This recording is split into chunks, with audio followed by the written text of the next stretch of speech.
para darle la bienvenida a otro amigo con el que me siento muy, muy feliz de compartir también el micrófono. Se lo decía hace unos momentos, nos pueden criticar lo que quieran en los medios de comunicación tradicionales, pero este tipo de colaboraciones, este tipo de mesas, estas intervenciones tan importantes, estas aportaciones que hacen verdaderos periodistas, no las tiene, híjole, ni CNN, ni NBC, ni The New York Times, y por supuesto que no Televisa, TV Azteca y etcétera. Aquí están los verdaderos periodistas libres e independientes, los que en algún momento se han enfrentado a problemáticas de amenazas, de persecución, pero que siempre, siempre han luchado por la verdad con justicia. Y saludo con mucho gusto a uno de esos luchadores de la verdad con justicia, al también periodista y escritor Francisco Cruz. Querido Paco, te doy la bienvenida y traes un temazo. Y en un ratito más te voy a preguntar precisamente sobre estos temas que ya venimos platicando del periodismo, de Televisa, de Héctor de Mauleón, pero yo creo que sí es bueno que nos arranquemos con tu temazo sobre las verdaderas intenciones de los capos del crimen. Primero te saludo con mucho gusto, querido Paco, ¿cómo te va? Toño, ¿cómo estás? Pues gusto saludarte, les mando un abrazo hasta allá, sí, a la distancia como ya nos acostumbramos, pero mira, pues sí, este país siempre da que hablar, ¿no? La verdad es que mira, sí podemos empezar con los narcos, pero ahora que te escuchaba con Ricardo Sevilla, recuerdo algunas cosas o recordaba algunas cosas que viví en mi casa, mira, de niño, y te hablo de una familia campesina, claro, mi papá y mi mamá estaban aparte, pero te hablo de una familia campesina donde crecí, que cuando Televisa o cuando el Universal que llegaba a mi pueblo, que no es tan lejos de Ciudad México, pero llegaba, o cualquier periódico que llegara, y publicaban alguna cosa o decían alguna cosa en Televisa o en la radio, y mi familia sabía que era lo contrario. Sabía que ese era un mensaje entre los funcionarios de gobierno. Si Televisa nunca tuvo credibilidad, no tiene credibilidad, y los periódicos, pues mira, son los mismos, son los mismos. Yo recuerdo mucho cuando, cuando se da prácticamente el golpe a Excelsior y le piden a Julio Scherer que acepte una oferta que le hacía el dueño del Universal, Juan Francisco Illy. Juan Francisco Illy le hacía una oferta para que fuera a dirigir el periódico y él dijo no, porque mañana nos vamos a pelear. Y mira, entre otras cosas, pues porque el Universal era un periódico vendido que servía a los intereses del gobierno y sigue igual. Si no hay cambiado, podemos hacer, mira, podemos diseccionar a cada, no periódico, sino empresa, porque ahora son empresas, son conglomerados, ¿sí? Quienes manejan el Sol de México, ¿cómo obtuvieron la cadena que tenía García Balseca? Pues a través del presidente Luis Echeverría Álvarez, y siempre han servido al gobierno, que no es un sol, son todos los soles, que ahora es prácticamente un emporio. Pero los del Excelsior igual, que son los mismos apellidos, mira, los mismos apellidos, con diferentes nombres, pero igual, ¿para qué están? Para servir a lo que fueron los gobiernos del PRI y del PAN. Y se convirtieron históricamente, no en periodistas, porque tiene razón Ricardo Sevilla, no se hacía periodismo, eran como granos de piretitos del arroz los que lo llegaban a hacer. Lo que hacían era enviarse mensajes entre las élites del PRI, por cierto, ya después con las élites del PAN. Para eso servían los periódicos, servían para envolver frutas, para envolver recaudo, servían para encender los calentadores, que te acuerdas que antes eran de eso, los podías encender con leña, ¿sí? Le decíamos Entonces el el periódico se calentón. usaba para eso. Y Televisa, bueno, pues mira, Televisa ha sido siempre lo que es un ente formado en el sexenio de Miguel Alemán, que nació y se formó para servir al gobierno del PRI y que lo sirvió y luego se acomodó a los gobiernos del PAN, pero nunca ha hecho información, no sé qué hace, la verdad, porque, pues, mira, ya lo decían ellos, Televisa hace televisión para jodidos, pero en realidad no querían decir para jodidos porque tiene otras connotaciones. quería decir que hacían televisión de porquería. Esa era la realidad, Toño. Y eso siguen haciendo. Eso siguen haciendo. Siguen haciendo una televisión que sirve para la basura. Y sus comunicadores, al que pongas, pues sirven para lo mismo. Al que pongas, para la basura. Así que, pues nada más hay que ver, mira, tan reciente que estamos, hay que ver el caso de Frida Sofía. Decía... Y todos los montajes. Debía ser una vergüenza. Bueno, tan vergüenza es que justamente como tú lo dices, cambian su nombre. Ya no son Televisa, sino N Noticias, ¿no? No sé cómo se llama porque la verdad no lo he visto. Pero ¿qué hacían? Inventar. Servían como un instrumento para golpear a la disidencia. Servían como un instrumento para justificar la represión. Servían como un instrumento para esconder la corrupción. Sí, para eso sigue sirviendo Televisa. Y ahora TV Azteca también, ¿va? Y los periódicos, pues son lo mismo. Son lo mismo. De pronto algún casito que les interesa, pero pues ese es el periodismo que se hacía, ¿no, Toño? Que tú lo conoces también, lo conocemos bien. Sí. Pues no sé, la verdad es que luego no sé qué decir de la prensa mexicana, Toño, porque es la misma prensa en la que empecé a trabajar cuando era jovencito. La misma, una prensa basura, tan basura, y entonces me van a preguntar, ¿por qué trabajaste ahí? Bueno, pues sí, pero en el momento que pude me independicé y me fui 15 años de este país. Fui a trabajar a Centroamérica, a Sudamérica, fui a trabajar a Estados Unidos, y trabajé como corresponsal porque la prensa que se hacía aquí no satisfacía. Y sí, trabajé, yo lo digo abiertamente porque además lo publico en las pestañas de mis libros. Trabajé 4 años y medio en el Universal, trabajé 4 años en Reforma. No tenía nada que ver con cuestiones de decisión editorial, pero trabajé y en el momento que pude me independicé. Y nadie me puede señalar que recibí algo. Yo estoy como tú, lo sabes perfectamente, y todos los que conformamos este equipo de Sin Censura, en algún momento estuvimos en los medios tradicionales, y me gusta mucho citar a José Martí y la idea de San Pablo, por ejemplo, ¿no? José Martí, desde la parte en la que decía, conozco al monstruo, pues he vivido en sus entrañas, y San Pablo, quien fue uno de los principales perseguidores de los cristianos en épocas romanas, y que después se convirtió en el máximo apóstol de Cristo.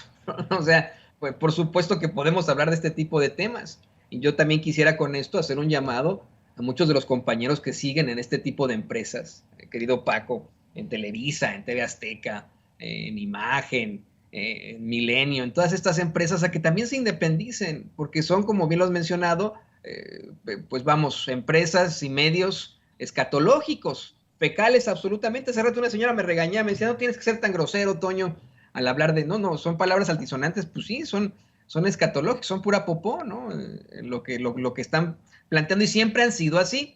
Fíjate, cuando le comentaba al público que cuando fuimos en Sin Censura a Vicente Serrano y tu servidor a cubrir la horrenda tragedia de inmigrantes ahí en San Antonio, Texas, yo veía un micrófono que decía N+, ¿no? Aquí y allá. Yo decía, pues, ¿qué chingados es N+? Es una agencia, ¿qué es esto, no?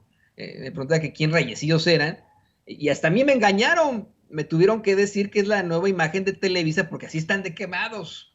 Esa es la realidad de Televisa, así están de quemados. Ya, la gente ya los conoce, tienes toda la razón. Así como tu familia te decía, todo lo que venga de Televisa o del Universal es mentira, pues muchas familias mexicanas como la mía también así, no, pues, si lo dijo Jacobo es que no es, ¿no? Por ejemplo. Pero fíjate lo importante de todo esto.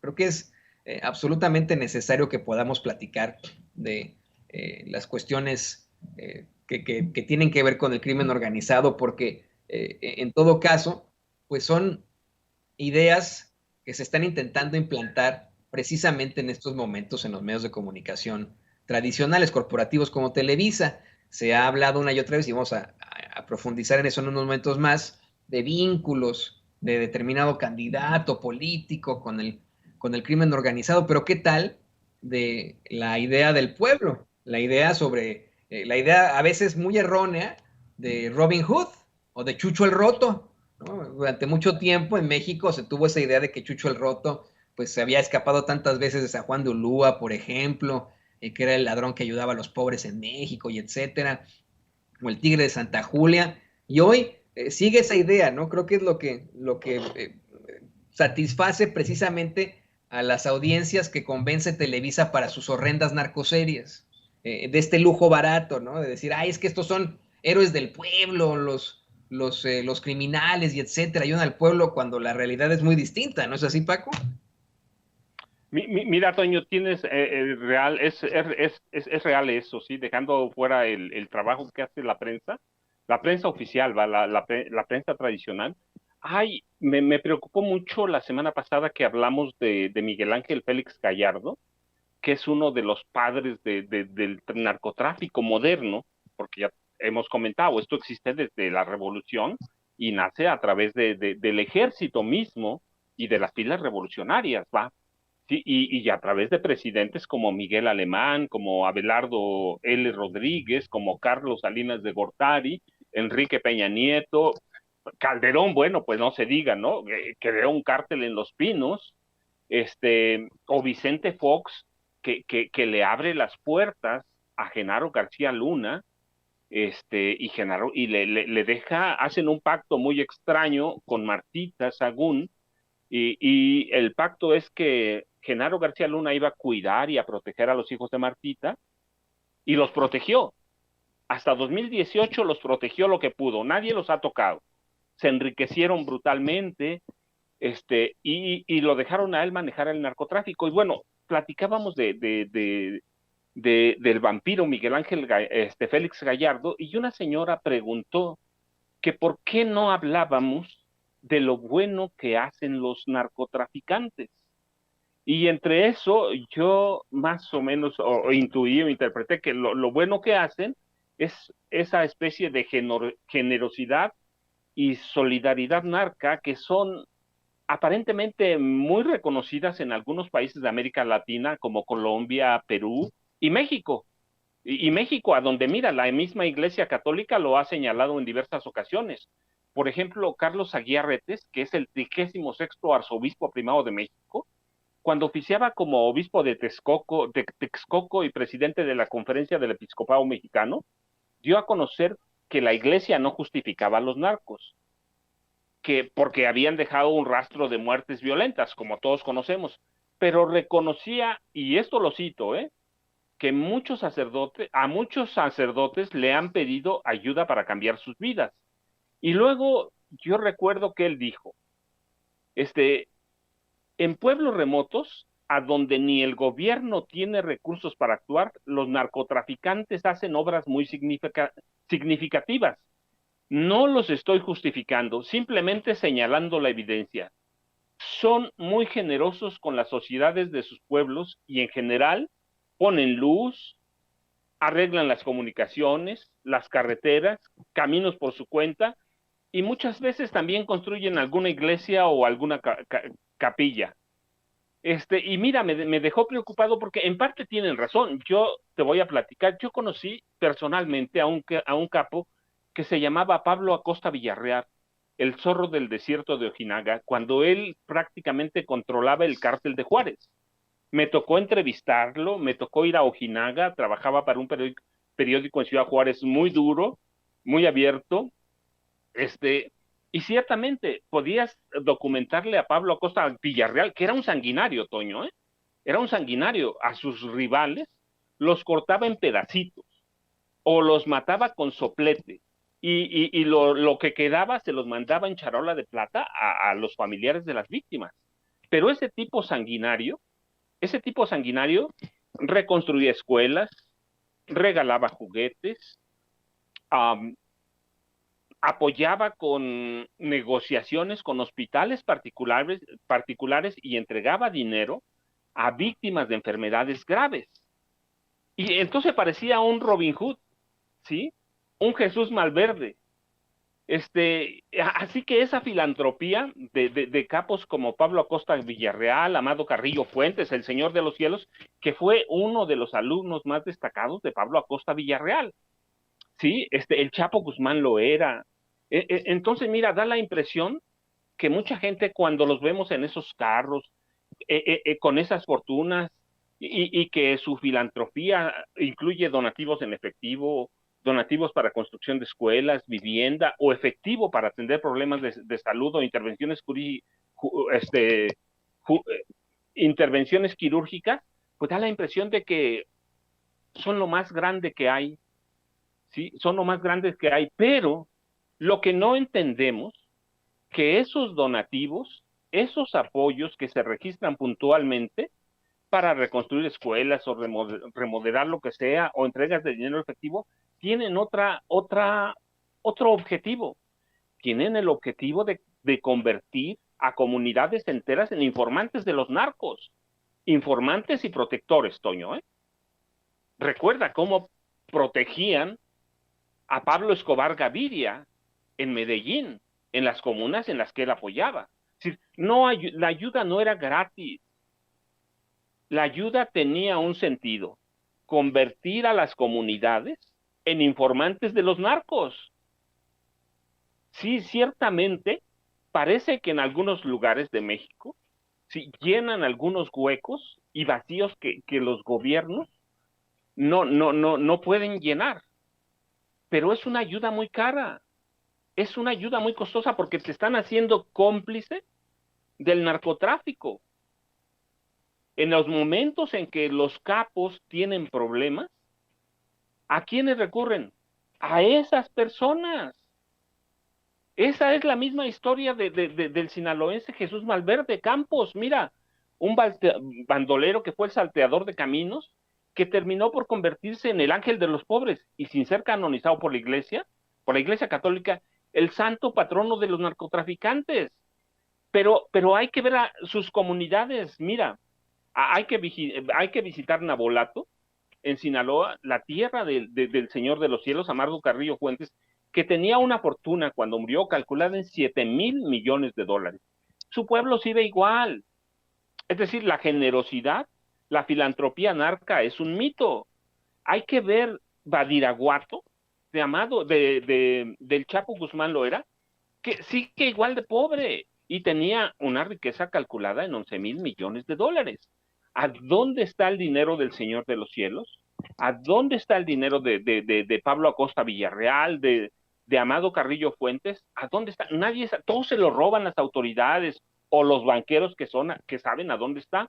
Si la generosidad narca no existe, es un mito. Ayudan a algunas personas, reconstruyen viviendas, pero no necesariamente con la visión que tienen algunas personas acá afuera, de que son buenos, de que ayudan y de que van a hacer algo por la comunidad. No, mira, hay que visitar las comunidades amapoleras del estado de Guerrero, en la montaña. Siguen tan pobres y en la miseria como siempre. Pero además, los capos son explotadores. Eso de buenas personas, mira, tenemos el caso de Genaro García Luna, es un capo de capos, ¿sí? En complicidad con Felipe Calderón. Sí, Genaro García Luna era buena persona con todo su primer círculo, un círculo que lo acompañó desde el CISEN, ¿eh? Luego la AFI, bueno, antes la Procuraduría General de la República, luego la AFI, y luego la Secretaría de Seguridad Pública. Sí, todos ellos se enriquecieron brutalmente, todos, pero de ahí hay que ir, mira, a la colonia, a donde vivía Genaro García Luna, está igual que siempre. Claro, compró algunas propiedades para él, para su familia, su casa, la que llegó a vivir a la Ciudad de México, que sigue estando en el mismo lado, bueno, ya no es la vecindad que era, pero claro, allí vive ahora su hermana, ¿sí? Entonces, su ayuda es muy selectiva, muy focalizada, pero tiene el objetivo de convertir a esas comunidades y a los habitantes de esas comunidades en cómplices criminales. Híjole, eso es pues preocupante y yo insisto, algo que a la vez hemos visto ocurrido durante algún tiempo. Tenemos que pedirte también tu análisis ante esta verdadera chifladera de este palero en sexenios anteriores de Héctor de Mauleón, quien precisamente difunde en el Universal un supuesto cable secreto del gobierno de Estados Unidos que pues hablaba de vínculos de Américo Villarreal con el crimen, pero que el propio embajador de Estados Unidos, Ken Salazar, desmiente. Dice, no, pues ese documento no es de nosotros.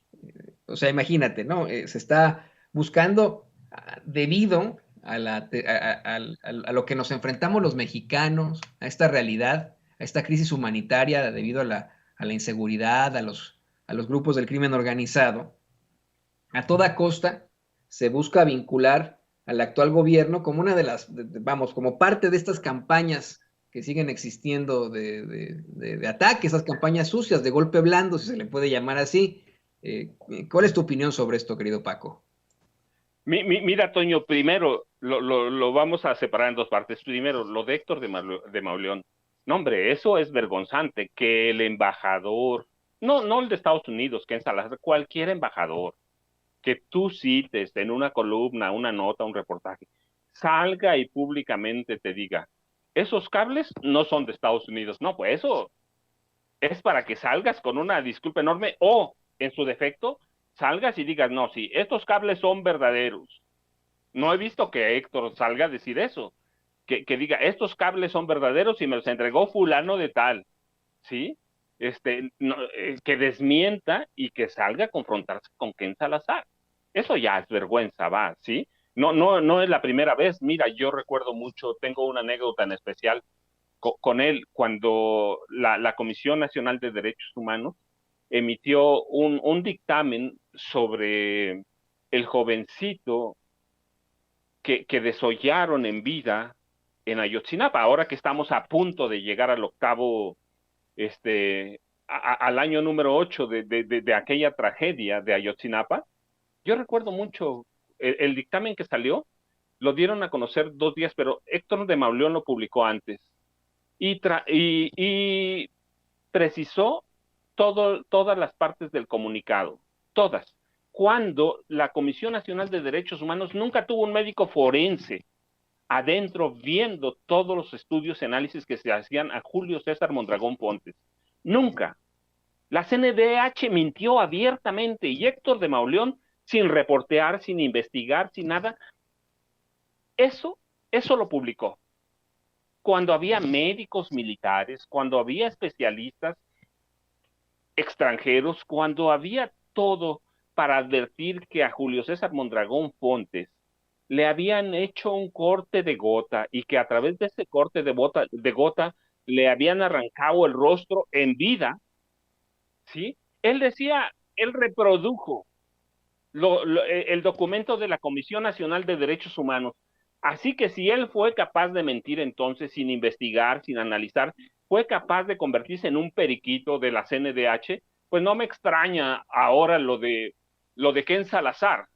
Sí, fue gravísimo lo de entonces, fue gravísimo y lo reproduzco no te lo hablo así, lo reproduzco en La guerra que nos ocultan, es parte de un pasaje dedicado a Héctor de Mauleón, ¿sí?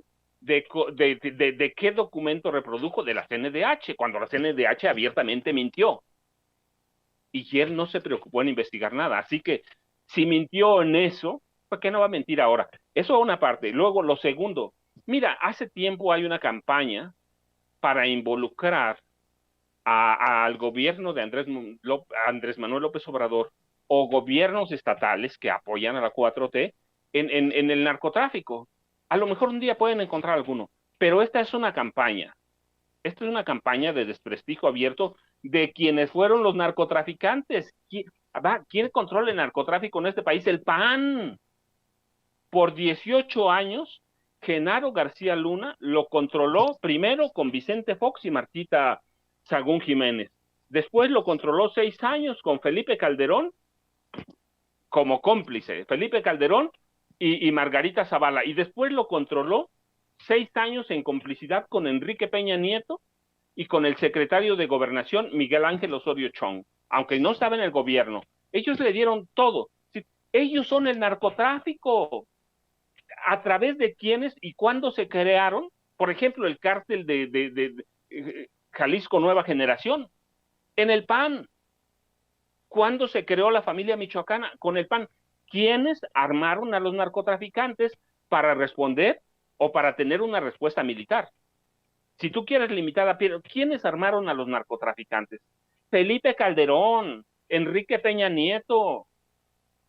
Ellos les dieron todas las armas. Así que ahora, sin ninguna propuesta de gobierno, sin ninguna propuesta política, sin nada, sin líderes, con partidos que prácticamente están resquebrajándose, con una clase empresarial encabezada por Gustavo de Hoyos Walter y Claudio X González, que no sabe para dónde va, pues están recurriendo ¿quién? A los viejos periodistas que conocen, a los viejos periodistas que vivieron del régimen, que nunca jamás investigaron a Calderón. Mira, yo quiero ver que las respuestas de Héctor de Mauleón sobre el sexenio de Felipe Calderón, y yo imagino la respuesta. Pues no, yo estaba en otras cosas, ¿sí? Yo hacía otras cosas, como dicen los reporteros, ¿sí? Yo quiero ver todo, qué hizo cuando Genaro García Luna controlaba desde Los Pinos a los cárteles del crimen organizado, cuando Felipe Calderón era el hombre que armaba a los capos y Genaro García Luna y su gente eran los ejecutadores, los verdugos, ¿sí? ¿Qué hizo en el sexenio de Peña Nieto cuando Peña era no solo un capo del narco, que además deja decirte, no lo digo de ahora, no lo digo, en 2010 publiqué un libro que se llama Tierra Narca, en el que advierto que Enrique Peña Nieto no solo es un tipo inútil, incapaz, sino corrupto y narcotraficante, y con familia inserta en los cárteles del crimen organizado, y que había hecho del Estado de México una tierra narca. No te lo digo, entonces ellos son los narcotraficantes. Ahora mira, han usado a personajes, no como de Mauleón, otros más, por ejemplo a Muñoz Ledo, a Francisco Labastida Ochoa. Sí, los han usado para advertir que puede haber involucramiento en el narcotráfico. Pues, mira, ellos son personajes de dinero, son personajes de influencia, conocen el narcotráfico, conocen todo. No hay uno que haya presentado una sola prueba. Y ahora que la presentaron con De Mauleón, el Estado sí salió a decir en Campeche, ¿cierto? Que no he visto, pero decir Campeche. Esos no son esos documentos no son de Estados Unidos, punto. Así que hay una campaña contra la 4T o contra ciertos políticos de la 4T, y ahora se enfocaron en el Estado de México. ¿Por qué, Toño? Pues mira, yo lo he dicho abiertamente, sí. En 2017 el PRI y el Grupo Atlacomulco en especial, que es el que controla ese estado, que tiene 12.3 millones de electores y que va a tener elecciones en 2023. En 2017 necesitó un fraude escandaloso para ganarle a la maestra Delfina Gómez Álvarez. Hoy están viendo que la maestra Delfina viene por la revancha y que tiene más posibilidades de ganar. ¿Por qué más posibilidades? Mira, en las elecciones intermedias de 2021, Morena obtuvo 1.8 millones de votos, el PRI obtuvo 1.6 más o menos, y el PAN obtuvo 800, arribita de 800,000, de 850,000, no llegó a 900,000. Si tú lo ves así y rota la alianza, ni el PRI ni el PAN juntos pueden ganarle a Morena. Entonces el objetivo de algunos empresarios, de algunos políticos del PRI, claramente, ¿sí? Es la maestra Delfina, pero no han presentado pruebas de que la maestra Delfina, porque además no lo va a hacer, porque no lo hizo en la campaña pasada, no lo va a hacer hoy, que la tienen bajo escrutinio, pero riguroso. Eso es más bien la preocupación de que sí pueden involucrar, por ejemplo, a Alfredo del Mazo Maza, el gobernador, en triangulación de bienes que terminaron, de bienes de dinero, bienes que terminaron en Andorra, por ejemplo, le pueden documentar bien la triangulación de contratos para sus amigos. Es decir, hay un desastre en el Estado de México y sigue siendo una tierra narca. Sigue siendo, y yo lo sostengo, hay zonas de vacío que el PRI no se ha cuidado y lo pueden, mira, atribuir a la oposición, pero resulta que desde hace más de 90 años el PRI gobierna el Estado de México con sus diferentes siglas, pero si somos concretos, mira, a partir de marzo de 1942, el mismo grupo que controla hoy el Estado de México, de Alfredo del Mazo Maza, controla el Estado de México. Sí, empezaron con Isidro Favela y luego Alfredo del Mazo Vélez, que es el abuelo de este hombre y fue el papá de Alfredo del Mazo González. Sí, desde 1942 no hay duda que una sola familia controla el Estado de México y que esa misma familia, para sostenerse en el gobierno, ha hecho un uso irregular, corrompido del gobierno y de sus recursos para sostenerse. Ha recurrido a canalladas para ganar elecciones en 1999, al PAN, fíjate, por cierto, ¿sí? A José Luis Durán Rebeles. En, en, en 2005, también al PAN, al candidato del PAN, que yo he platicado y lo he documentado en libros, ¿sí? Lo iban a involucrar en abuso de menores y en homicidios. Es ese PRI que gobierna hoy el Estado de México y que está en declive y que ni de Mauleón ni cualquier otra. Mira, yo he visto columnas ahora y lo vi en 2005 cuando iba a ser gobernador y lo vi cuando iba a ser candidato a presidente. Ni siquiera iban a Toluca y calificaban a Peña Nieto como el gran estadista. Las columnas ahí están en los periódicos. Y yo decía, pues si ni siquiera vienen a Toluca o vinieron a comer tortas o vinieron a visitar el Palacio de Gobierno, ¿sí? Entonces, pues lo que están haciendo de Mauleón y otros, no, te digo, no solo, no solo periodistas, sino personajes de alto nivel como Muñoz Ledo, es tratar de involucrar a la 4T, a Morena, en negocios del narcotráfico, cuando el narcotráfico en el Estado de México siempre lo ha manejado el PRI. Entonces, pues, ¿qué podemos esperar, Toño? Y se va a reciar esa guerra en cuanto se acerquen las elecciones. Ahora todavía no empiezan. Mira, el proceso Yo creo electoral que sí, formal ¿eh? Yo iba a empieza decir que sí, en enero Paco. de 2023. Pero hoy podemos decir, el PRI está mal, está de malas, tiene un gobernador gris, opaco, oscuro, que tiene pasajes oscuros, no solo en Andorra, Toño, en Pemex también. Recibió dinero irregular de Pemex cuando había trabajado como 3 meses. Sí, y todo eso tú me dices, pero me lo dices ahora, no, Toño. Lo documenté en su momento, lo publiqué en libros en su momento, 2009, 2010, 2011, y todavía en 2012 los publiqué en otro libro que se llama Los Golden Boys. Entonces, no es que yo te hable hoy de lo que está pasando. Todo eso está documentado desde 2008, 2007, ¿sí? Y estos periodistas jamás fueron al Estado de México o iban a Toluca, la capital, a comer tortas, se regresaban extrañamente a escribir columnas de un estadista que teníamos gobernando allá cuando teníamos libros que documentaban que era un tipo extremadamente corrupto, que era profundamente incapaz y que tenía una casta divina conocida como de los Golden Boys, que iba a llegar a la Ciudad de México a gobernar el país para enriquecerse como pasó. No, y ¿sabes qué? Que yo creo que ya esa guerra, esa conflagración ha empezado rumbo a las elecciones del Estado de México. La mentira del palero en sexenios anteriores de Héctor de Mauleón, esta mentira de un supuesto cable secreto del gobierno de Estados Unidos que hablaba de vínculos de Américo Villarreal con el crimen, pero que el propio embajador Ken Salazar desmintió en unas declaraciones, pues fue compartida con bombo y platillo por nada más y nada menos que Kenia López Rabadán y Lili Telles, quienes junto a Xochitl Gálvez, pues ya son las maestras de ceremonias de ese circo que establecieron en el Senado de la República. Se han hecho muy mediáticas en estas puestas en escena claras y absolutas, ¿no? Ahí en el Senado de la República, se noticia y etcétera. Siempre quedan en ridículo, siempre son desmentidas. Pero esa es la realidad.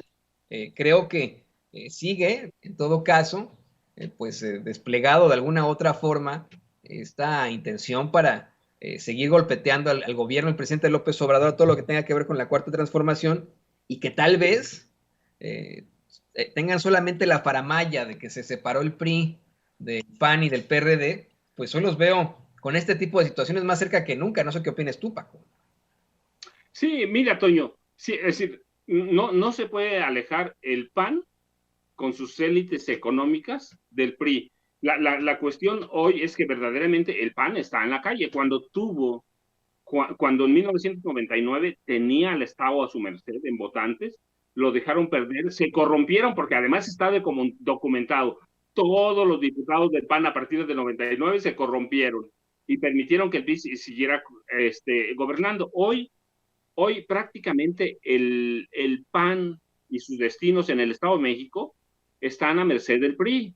Lo que decida el grupo Atlacomulco es lo que van a hacer. Mira, hasta hace unas semanas, todos los días sacaban encuestas de que ya tenían candidato, de que iban con él, sí. A partir de hace unos días quedaron apagados. La realidad es una. El PAN tiene presencia en Huixquilucan y algunos municipios cercanos como Naucalpan, pero ya, está muerto. Si el PRI decide, prácticamente 2023 puede ser la tumba del PAN, pero el PAN está a merced del PRI, que siempre ha sido un partido de segunda. No me gusta decirlo, pero ha sido eso. Ha sido un partido que se corrompió, que no sirvió para oposición y que hoy es tan impresentable como antes. ¿Sí? Y que está a merced del Grupo Atlacomulco. Si el Grupo Atlacomulco decide que los va a usar, Toño. ¿Sí? Y claramente tú tienes razón, los va a usar. ¿Por qué? Porque no le alcanza al PRI para quien sea su candidata, Alejandra del Moral, Ana Lilia Herrera Ansaldo, no le alcanza para ganarle a Moreno. No le alcanza, no tiene nada. Tiene, mira, he hecho una disección y que voy a hacer la próxima semana en un grupo de análisis del número de personas que tiene el PRI para promocionar el voto. Va a tener 600,000 mujeres, de a 2 mujeres por voto, van a ser son 1,200,000. Tienen 200,000 trabajadores de la educación. Supongamos que todos los maestros y trabajadores de la educación voten por el PRI en el Estado de México, son 1,600,000. Tienen 75,000 trabajadores del PRI. Sí, su tope, su piso es 1,800,000, pero de ahí nada más, Toño. Ese es el mismo número de votos que sin ese ejército, sin uso de recursos públicos, tiene Morena. Sí, el PRI no ha podido llegar más que a ese punto, 1,6 millones de votos, cuando tenemos 12,3 millones. Entonces, por eso están desesperados, por eso el PRI está usando al PAN, lo va a usar y siempre lo ha usado y lo va a usar a conveniencia. ¿Tú has visto, por ejemplo, que el dirigente del PAN en el Estado de México salga a defender a su candidato, salga a defender algo? No, están como a la pepena. Y esa pepena va a ser la que les deje el PRI. El PRI los va a usar y los va a llevar por las elecciones a donde quieran. Y sí, va a haber un maridaje abierto, le tienen mucho miedo a la maestra Delfina, y tanto que todavía no deciden quién va a ser su candidato, aunque tengan 2 finalistas, lo que sea.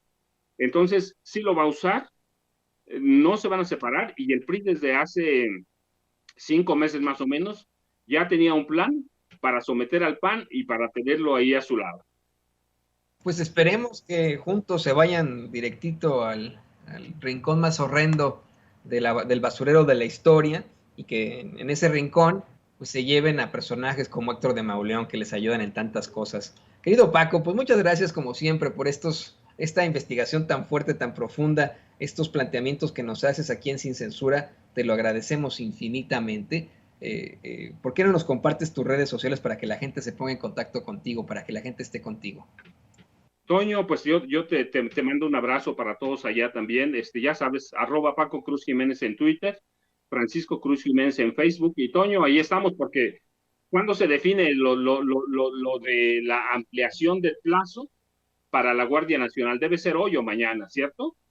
Es correcto, están todavía en las definiciones. Se hablaba de cómo es que no estaban alcanzando algunos de los senadores que se necesitaban, cómo otros están cambiando de opinión, cómo dentro del mismo PRI están todavía decidiendo algunos que se declaran de centro, como la hija de Manlio Fabio Beltrones, ¿no? Imagínate. Pero bueno, eso nos dará mucho de qué hablar, querido Paco. Así que, Toño, te mando un abrazo y estamos pendientes con ese tema que es fundamental para los próximos 4 años. Así es, un tema que es absolutamente fundamental y que no hemos tratado aquí, Paco, por precisamente esperar a que se desarrolle esa noticia. Y yo te quiero agradecer de verdad esta plática, estuvo muy interesante. Nos vemos muy, muy pronto. Espero que todo esté muy bien contigo. Ahí lo tiene usted, el gran escritor y periodista Francisco Paco Cruz.